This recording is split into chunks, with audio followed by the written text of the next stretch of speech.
قاری بس الله خو دې ژوندې لره الله پاک دې ډېر عمر درکړي الله پاک دې وکړي چې زموږ په دې پړانغار مشرانو کې اتفاق راشي او الله دې وکړي چې ستا دا خواري بې ځایه لاړه نه شي موږ به تا دواګو یو ډېر غټ محنت دې رانیولی دی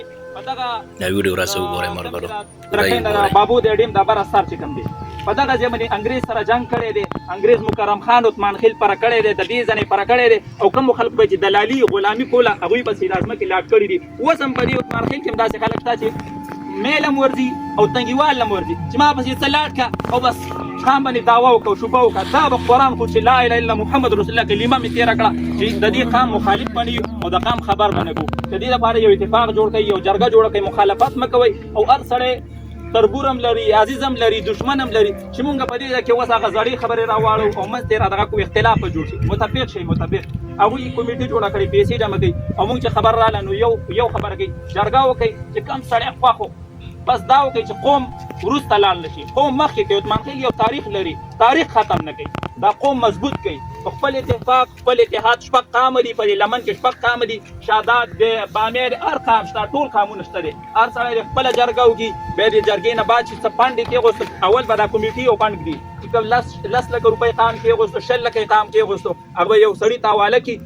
روپۍ به لیکي او روپۍ به هره میاشت قام ته ښکار کوي چې دومره م ولګولي او دا تاریخ هم وچلو او دې ځای ته هم دا خبر وکړو دا خبرې د ټولو دي خو چې مونږ یو بل باندې اعتراضونه کوو خلک پرانه شوبې کوي څوک به دعوې کوي او نن سبا داسې دور دی چې تنګي کوي یو دا خبره کوم په دې وخت کې بایو والا دلته ناست دي دا خبره ضروري خبره ده چې دلته زموږ تاڼه هم شته او تحصیل هم شته مونږ باندې د تنګي والا چې مونږ تنګي ته لاړ شو ډایرکټ هم نشي تنګي کې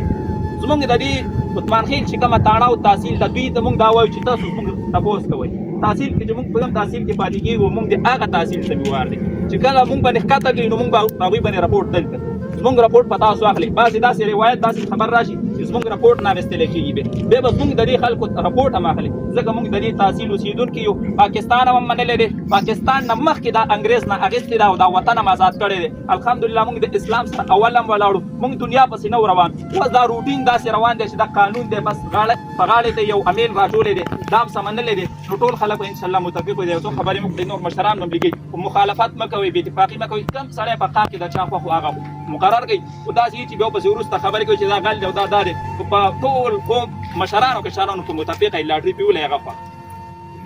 اتفاق